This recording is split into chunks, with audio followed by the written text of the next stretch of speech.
Salve a Vichy, ego sum, Xiomara Jazmín Flores Irineo. Para mí, derecho romano es conexión. Salve amici, ego Sam, Mariel Victoria Sáfora Orozco, y para mí el derecho romano es herencia. Salve amici, ego Sam, Chiara. Para mí el derecho romano es identidad jurídica. Salve amici, ego Sam, Ximena. Y para mí el derecho en la palabra es herencia. Salve amici, ego sum, Fran Alessandro Guamán Díaz. Para mí, derecho romano es preceptos. Antes de comenzar, consideramos trascendental hacer énfasis en el libro que direccionó toda nuestra indagación e investigación. Se titula Introducción al Derecho. Fue escrito por Elvira Méndez Chan y publicado en el año 2019 por la editorial de la Pontífica Universidad Católica del Perú, el cual pertenece a la colección esencial, el cual es direccionado básicamente por docentes de esta misma universidad que promueven el aprendizaje del sistema jurídico de forma simple y sencilla. Xiaomi, te presenta a Luperca, mi perrita. Hola, Luperca. ¿Sabías que para los romanos eran considerados más que unos simples animales? Cierto, eran considerados miembros para su familia. Incluso eran guardianes y amigos leales. ¿Te gustaría conocer más acerca de la historia del derecho romano? Te invitamos a seguir viendo el siguiente video. Al referirnos al derecho romano, se podría pensar que hay un solo concepto, pero no, hay varias maneras de entenderlo y por ello vamos a tocarlo a continuación. El derecho romano se puede abarcar en dos sentidos, en sentido restringido y en el sentido amplio. En el sentido restringido, que nació con la fundación de Roma y es aplicado por autoridades romanas dentro del imperio. Este sistema jurídico estuvo vigente en Roma desde el año 753 a.C. hasta el año 476 después de Cristo en Roma Occidente y en Roma Oriente hasta el año 1453 después de Cristo. El derecho en Roma se formó a partir de varias fuentes a lo largo de los siglos, como por ejemplo la ley de las 12 tablas, el Codex Teodosiano y el Digesto del emperador Justiniano I. En el sentido amplio, el derecho es usado por el pueblo bárbaro o extranjeros con influencias romanas tras la caída de Oriente y de Occidente. Las leyes romano-bárbaras que fueron incorporados en conceptos, instituciones y principios romanos a las normas locales, con el fin de aplicarlas a la población sometida a los bárbaros. Ejemplos claros son la Lex Romana Visigotorum o Brevario de Alarico, que fue aplicada en la península ibérica. Por otro lado, la Ley Romana Burgundionum, para quienes estaban bajo de autoridades borgoñas en territorio francés, y el Edictum Theodorici, que se aplicó a los ostrógoros y romanos. El derecho romano no fue un sistema rígido e inmutable, sino que evolucionó a lo largo de los siglos, en respuesta a transformaciones sociales, políticas y económicas. Este derecho pasó por varias etapas. En el periodo arcaico, la ley de las 12 tablas por tomar como ejemplo. En el periodo clásico, se desarrollaron instituciones jurídicas más sofisticadas, influenciado por juristas como Gallo y Ulpiano. En el periodo posclásico, adaptación a la centralización imperial y recopilación de normas, todas estas insertadas en el Corpus Ius Civilis de Justiniano. La evolución tuvo respuestas a cambios sociales, por ejemplo, en la expansión de derechos para ciudadanos no romanos, como el Edicto de Caracalla, que otorgó la ciudadanía romana a todos los habitantes del imperio. En el ámbito político, la transformación de Roma de una república a un imperio, modificando así la estructura jurídica y administrativa. En el ámbito económico, se desarrollaron normas sobre contratos, comercio y propiedad, para facilitar el intercambio económico en el Mediterráneo. Ahora, la influencia que fue notable en el derecho contemporáneo, que fue el derecho romano en el Corpus Iuris Civilis de Justiniano, sirvió de base para los sistemas jurídicos europeos y latinoamericanos. Estos conceptos son, en propiedad, el dominio, la posesión; en obligaciones, los contratos, responsabilidades civiles, etc. En personas, la ciudadanía, la capacidad jurídica, entre otros. Grandes especialistas en el derecho romano, mediante sus obras, quisieron abarcar todos los temas regulados por el derecho romano a lo largo de todos los siglos. Frédéric Carbon Savigny, en su obra Historia del Derecho Romano en la Edad Media, abarcó la fundamentación sobre la evolución del derecho romano después de la caída del Imperio. En su otra obra, Sistema del Derecho Romano Actual, explica los principios del derecho romano aplicados en la época en la que él vivía. Nos referimos a los años 1800. Por otro lado, el alemán Theodor Mommsen, teniendo también obras muy destacadas, como la Historia de Roma, que fue su obra más famosa y por la que recibió el Premio Nobel de Literatura en el año 1902.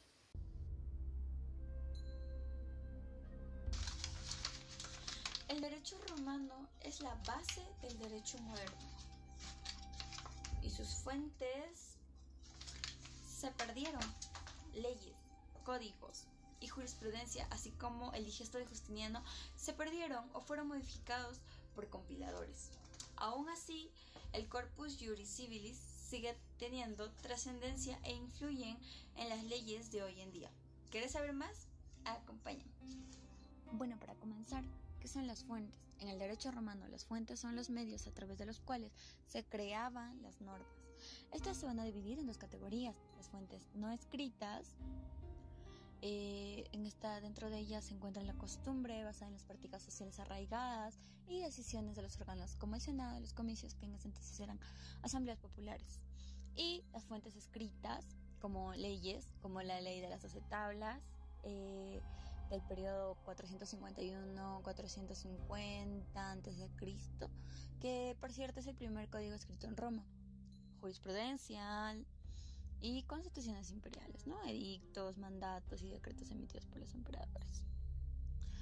Ahora, ¿cuál es su importancia? Estas fuentes no solo regulaban la vida en Roma, sino que sentaron bases del derecho moderno, como por ejemplo el formalismo romano y la codificación justiniana. Ahora, en el segundo punto, podemos hablar sobre la dificultad de acceso, pérdida y modificaciones, ¿verdad? Primero, entendemos un primer problema, ¿no? Pérdida de textos originales. Por ejemplo, el emblemático texto de la ley de las 12 tablas, aunque fue grabada en bronce, ningún fragmento original sobrevivió. Solo los conocemos por citas en obras de Cicerón o Livio. Los escritos de los juristas clásicos como Juliano o Mondestino se perdieron en su mayoría. El segundo problema son las modificaciones posteriores. Los textos que si conservamos fueron alterados, ¿cómo? Interpolaciones justinianas. Cambios introducidos en el digesto para adaptar los textos clásicos del siglo VI después de Cristo. Por ejemplo, el jurista Ulpiano hablaba de la bona fideos, buena fe. Fides, buena fe. Pero los compiladores de Justiniano añadieron matices como un poco cristianos. En consecuencia, estas alteraciones generan dudas sobre la autenticidad de los textos. Por eso, los expertos deben comparar versiones, usar métodos filosóficos para reconstruir los originales, ¿verdad? Ahora, como tercer punto tenemos el digesto modificado. Analizaremos el digesto modificado. Bueno, primero, ¿qué es el digesto? No es una parte del Corpus Iuris Civilis. compilado por Justiniano I en el año 533 después de Cristo. Recoge un aproximado de 9.000 fragmentos de 39 juristas romanos desde el siglo I a.C. hasta el siglo III después de Cristo. Las modificaciones claves. Redacción alterada. Bueno, los compiladores resumieron, combinaron o reescribieron textos para eliminar contradicciones. Por ejemplo, el concepto de dominio, propiedad, fue ajustado para reflejar la centralización imperial. Segundo, la omisión de textos. Los fragmentos se extrajeron de obras completas, perdiendo su marco original. Entonces, ¿por qué usarlos? Es la única compilación completa que nos queda. Segundo, la base del Jus Commune europeo se estudió en universidades, como por ejemplo la de Bolonia o la de Salamanca. Y, por ejemplo, en nuestro país, Perú, por ejemplo, el digesto se enseñaba en la Universidad Mayor de San Marcos desde el siglo XVI. Entonces, podemos decir que en resumen, las fuentes del derecho romano son un legado incompleto pero invaluable. Y su estudio requiere cruzar datos históricos, jurídicos y filosóficos. Bueno, ya que se evidencia una gran limitación para acceder a las fuentes jurídicas romanas, Elvira Méndez propone considerar a las codificaciones que estuvieron vigentes en el territorio romano, y entre ellas la codificación del emperador Justiniano, y que es conocida como el Corpus Juris Civilis, ello porque la codificación fue ordenada por Justiniano I, y en consecuencia el digesto, las instituciones, el código y las novelas entraron en vigor oficialmente en el territorio romano en el siglo VI después de Cristo. Además, porque estos códigos fueron estudiados por los glosadores y posglosadores, tuvieron una importante influencia en el jus commune en Europa y fueron considerados en la construcción de los derechos locales y de los reinos que se expandieron al resto del mundo a partir del siglo XV después de Cristo.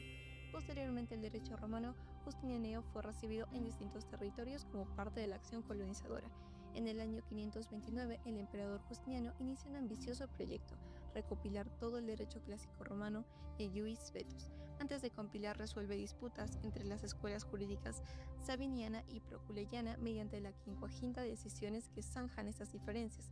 Luego, por la Constitución Deo Actuore, encarga al jurista Triboniano una comisión para esta tarea. 3 años después, en el 533, se publica la Constitución Tanta, que presenta el Digesto, también llamado Digesta o Pandectas, compuesta por 50 libros. Esta obra reúne el mayor caudal doctrinal del derecho romano.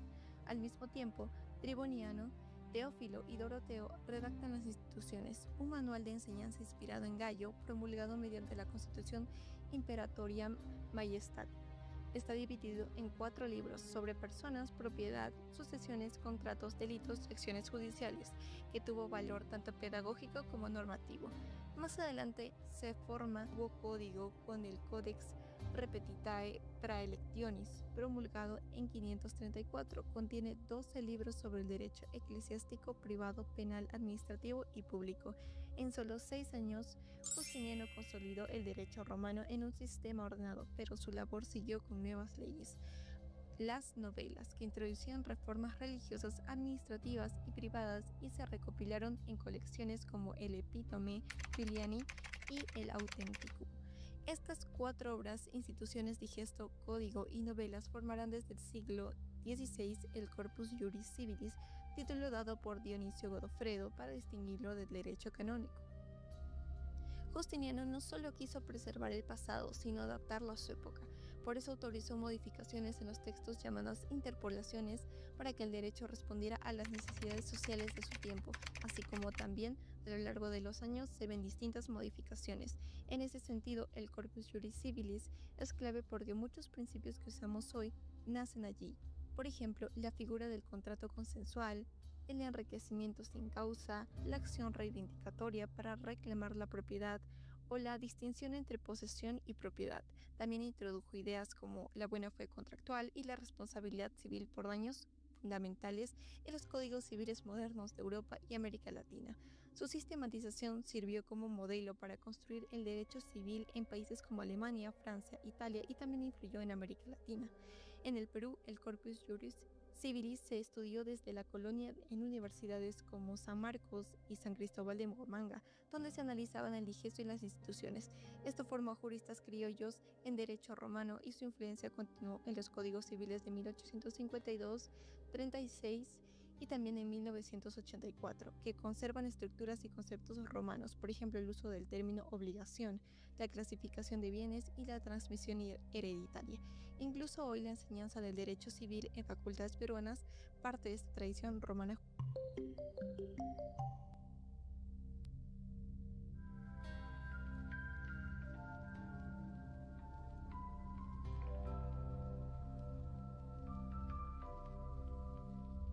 ¿Por qué seguimos estudiando derecho romano en pleno siglo XXI? Porque no es un vestigio, es la herramienta vital de todo jurista. Primero, porque es el alfabeto común de todo sistema jurídico. Desde el civilismo europeo hasta el Common Law estadounidense, todos pisan los mismos cimientos romanos. Segundo, porque con el derecho positivo se quiebra, recurrimos al derecho romano para analizar el origen de las normas y poder reconstruir una respuesta con fundamentación. Tercero, porque nos permite afrontar los desafíos de la actualidad. Justicia ambiental, derecho digital, bioética. Recurrimos a reinterpretar principios romanos como la justicia, buena fe y equidad. Del Imperio Romano a nuestras repúblicas modernas, el derecho romano sigue marcando el rumbo legal de América Latina. En Perú, el derecho romano ha influido en más que el Código Civil, también en el derecho penal, procesal y la doctrina. El uso del principio favor libertatis en el proceso penal y la figura del cuasi contrato en el derecho privado muestran una fidelidad jurídica al legado romano, que sobrevive desde el siglo XIX. Chile no solo redactó el primer código civil moderno en la región, Bello incorporó ideas romanas con una visión propia, buscando un equilibrio entre el jus civili y el derecho natural moderno. El derecho romano influyó incluso en su jurisprudencia constitucional. Principios como la legalidad, el daño injusto y la presunción de inocencia tienen raíz romana. En Brasil, el jurista Teixeira de Freitas adaptó el derecho romano al portugués americano, creando una visión original del derecho codificado. En el actual Código Civil, 2002, conceptos romanos como capacidad, posesión o nulidad absoluta conservan su definición tradicional. Incluso el término dominus se mantiene en la práctica notarial. Colombia heredó el código chileno, pero hizo suyas muchas instituciones romanas. La Corte Constitucional colombiana cita el derecho romano como fuente interpretativa en temas como familia, filiación y responsabilidad civil. Además, el estudio del Corpus Juris Civilis forma parte del pensum de varias facultades de derecho. En Argentina, el derecho romano no solo vive en el antiguo Código Civil de Vélez Sarsfield, también es materia obligatoria en las universidades desde el siglo XIX, formando la base de la enseñanza jurídica nacional. Incluso, tras el nuevo Código Civil y Comercial del año 2015, conceptos como la buena fe y actos jurídicos se mantienen vigentes. México fusionó influencias, el derecho romano llegó por la vía española y francesa, y fue adaptado al derecho federalista. En la Suprema Corte, los fallos sobre contratos o propiedad frecuentemente citan doctrinas romanas como la restitutio in integrum y el principio de autonomía de la voluntad. Cada país latinoamericano adaptó a su manera el derecho romano, pero todos lo reconocen como la raíz viva de su identidad jurídica. El derecho romano en las legislaciones europeas. El derecho romano constituye uno de los pilares fundamentales del sistema jurídico europeo. Su influencia, particularmente en los países de tradición romano-germánica, ha sido decisiva en la formación, desarrollo y consolidación de sus ordenamientos jurídicos. Esta herencia jurídica milenaria, surgida en el contexto del Imperio Romano, perdura hasta hoy en múltiples códigos civiles europeos, configurando principios, categorías y estructuras normativas esenciales. El derecho romano brindó un sistema jurídico sistemático que sentó las bases del derecho codificado actual, desde el Juris Civilis de Justiniano del siglo VII, el cual fue redescubierto en la Edad Media por la Universidad de Bolonia. Vemos la trascendencia que tuvo en la jurisprudencia actual, en los códigos de Napoleón de 1804, o en el Código Alemán de 1900, o en el Código Civil Italiano de 1942, donde vemos conceptos de derecho romano que son aplicados actualmente, como es el de posesión, obligación y sucesión. Estuve leyendo cierta normativa de derecho civil y encontré el juramento Tactis Spes Scripturis. ¿Qué es eso? Este juramento se aplica normalmente en el derecho civil europeo y viene desde el Imperio Romano. Generalmente este se aplicaba a autoridades eclesiásticas, donde más que se apeguen a la ley, se apegaban a los valores de humanidad y justicia.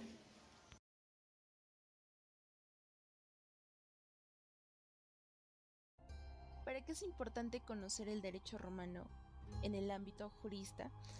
La misión del jurista, afirmaba La Torre Segura, con el tiempo se ha ido desdibujando, ofreciendo una estampa cada día más difusa, de tal manera que ha pasado de ser un defensor de la justicia a convertirse en un técnico limitado a funciones concretas, en ocasiones secundarias, destinadas la mayoría de las veces a encajar en operaciones comerciales dentro de la legislación vigente. Por ello es imprescindible conocer la metodología jurídica romana, basada en la interpretación lógica, la analogía y la equidad, la cual ha contribuido al desarrollo del pensamiento jurídico sistemático que supere la condición de mero técnico de derecho y que comprende el derecho en conexión con la realidad social, donde el jurista interprete el derecho y lo critique con el propósito de lograr una sociedad más justa a la cual debe servir. Los aportes del derecho romano a la educación jurídica del disidente se pueden observar desde distintas facetas. En primer lugar, tenemos a la educación práctico-utilitaria. El jurisconsulto romano se valía de múltiples recursos técnicos jurídicos en la elaboración de casuística, infiriendo principios y reglas para fundamentar la resolución de los casos, adecuando y creando novedosas figuras jurídicas y desarrollando esta labor con independencia y amplitud. Por lo tanto, desde el punto de vista del método de los juristas romanos y de su riqueza casuística, podemos afirmar que estamos ante el instrumento más eficaz para iniciarse en el razonamiento jurídico. Segundo lugar, la educación teórico-doctrinal, que los jurisprudentes romanos, lejos de la abstracción y teniendo en cuenta la coexistencia de diversos extractos jurídicos, expresan mediante principios y reglas sin intención de que queden encuadrados en delimitaciones lógicas y rígidas, del derecho que emerge naturalmente de la vida en sociedad. En tercer lugar, la educación teórico-práctica, es decir, este proceso se desprende claramente de la experiencia jurídica romana, de la función que desempeñan sus jurisprudentes, como se evidencia especialmente en el Digesto 43. Desde su descubrimiento en Bolonia, el Digesto de Justiniano constituye un vasto depósito de saber jurídico utilizable. Cuando hablamos de derecho romano, no solo nos referimos a leyes antiguas o textos en latín. En realidad nos referimos a un sistema jurídico completo que fue aplicado por las autoridades romanas desde el año 753 a.C. hasta la caída del imperio.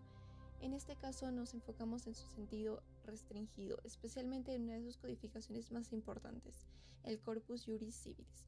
Compilado bajo el emperador Justiniano, esta obra tenía una influencia fundamental en la formación de la tradición romano-germánica, base de muchos sistemas jurídicos actuales como los de Europa, América Latina y por supuesto el Perú.